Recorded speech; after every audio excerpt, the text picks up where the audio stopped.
शेतकरी मित्रांनो, नमो शेतकरी योजनेच्या इतिहासात आजपर्यंत जे घडलं नाही आता ते घडणार आहे। शेतकरी मित्रांनो, महाराष्ट्र शासनाने नमो शेतकरी योजनेच्या लाभार्थ्यांसाठी अत्यंत मोठी घोषणा केलेली आहे। मोठा निर्णय त्यांच्या माध्यमातून घेण्यात आलेला आहे। शेतकरी मित्रांनो, महाराष्ट्राचे मुख्यमंत्री देवेंद्र फडणवीस यांनी धडाडीचा निर्णय घेतलेला आहे आणि तो शेतकऱ्यांच्या फायद्याचा निर्णय आहे असं देखील म्हणायला हरकत नाही। कारण की नमो शेतकरी योजनेचा 9वा हप्ता आपण पाहिलं कित्येक दिवस रखडलेला आहे, परंतु शेतकरी मित्रांनो आता तो 9वा हप्ता लवकरच शेतकऱ्यांच्या खात्यावर जमा होणार आहे। परंतु 9व्या हप्त्याबरोबरच शेतकऱ्यांना बोनस देखील मिळणार आहे। काय आहे ते बोनस आणि कधी शेतकऱ्यांच्या खात्यामध्ये 9वा हप्ता वितरित होणार आहे आणि सरकारची मोठी घोषणा काय आहे ते आपण सर्व काही या व्हिडिओमध्ये पाहणार आहोत। व्हिडिओ शेवटपर्यंत नक्की पहा। व्हिडिओ आवडल्यास आपल्या व्हिडिओला लाईक आणि चॅनलला सबस्क्राईब केल्याशिवाय जाऊ नका। तर शेतकरी मित्रांनो, चला तर सविस्तर माहिती काय आहे ते पाहूयात। शेतकरी मित्रांनो, पीएम किसान योजनेचा हप्ता ज्यावेळेस 20 तारखेला शेतकऱ्यांच्या खात्यामध्ये जमा झाला, वाटत होतं की पीएम किसान योजनेच्या हप्त्याबरोबरच शेतकऱ्यांच्या खात्यावर वितरित होईल, परंतु तसं घडलं नाही आणि फक्त पीएम किसान योजनेचाच हप्ता शेतकऱ्यांना मिळाला। तर शेतकरी मित्रांनो, आता चिंता करू नका। महाराष्ट्र शासनाने जी मोठी घोषणा केलेली आहे त्या घोषणेच्या माध्यमातून आता मोठा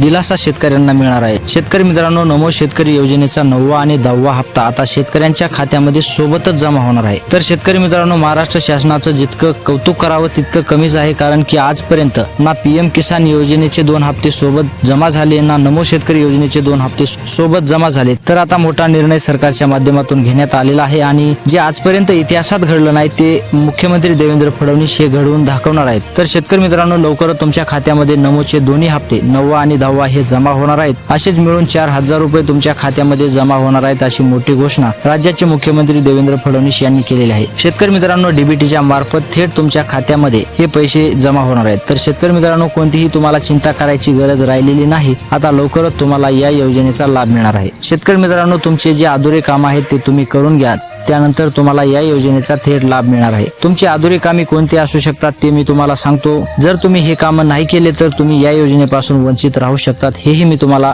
ठळकपणे सांगू इच्छितो। शेतकरी मित्रांनो, तुमचं जर आधार कार्ड बँक खात्याशी लिंक नसेल तर तुम्हाला या योजनेपासून वगळण्यात येणार आहे। शेतकरी मित्रांनो, त्यामुळे तुम्ही बँक खात्याशी तुमचं आधार कार्ड लिंक करून घ्या आणि या योजनेचा लाभ मिळवा। त्यानंतर दुसरी आणि महत्त्वाची गोष्ट म्हणजे जर तुम्हाला पीएम किसान योजनेचा 23वा हप्ता मिळालेला असेल तरच तुम्हाला या योजनेचा लाभ होणार आहे। महत्त्वाची गोष्ट म्हणजे शेतकरी मित्रांनो, तुमचं जर फार्मर आयडी असेल तरच तुम्हाला या योजनेचा लाभ मिळणार आहे, नाहीतर तुम्हाला या योजनेचा लाभ मिळणार नाही। तर शेतकरी मित्रांनो, तुमची जर फार्मर आयडी नसेल तर तुम्ही फार्मर आयडी लवकरात लवकर बनवून घ्या आणि या योजनेचा लाभ मिळवा। त्यानंतर चौथी आणि महत्त्वाची गोष्ट म्हणजे तुमची ई-केवायसी असणं महत्त्वाचं आहे। तर शेतकरी मित्रांनो, अशा प्रकारे तुम्हाला या योजनेचा लाभ मिळणार आहे। 2 हप्ते सोबतच आता शेतकऱ्याच्या खात्यावर जमा होणार आहेत। या योजनेचा लाभ चुकवू नका, कारण की तुम्ही जर हे समदे काम नाही केले तर तुम्हाला या योजनेपासून वंचित राहावं लागेल। त्यामुळे तुम्ही हे सर्व कामे करून घ्या आणि या योजनेचा थेट लाभ घ्या। तर शेतकरी मित्रांनो, या योजनेविषयी तुमचं मत काय आहे हे आम्हाला कमेंट बॉक्स मध्ये नक्की कळवा। आतापर्यंत या योजनेचे तुम्हाला किती हप्ते पडले हेही कळवायला विसरू नका। तर शेतकरी मित्रांनो, व्हिडिओ आवडला असेल तर आपल्या व्हिडिओला लाईक आणि चॅनलला सबस्क्राईब करायला देखील विसरू नका। तर भेटूयात पुढच्या व्हिडिओमध्ये, तोपर्यंत जय महाराष्ट्र।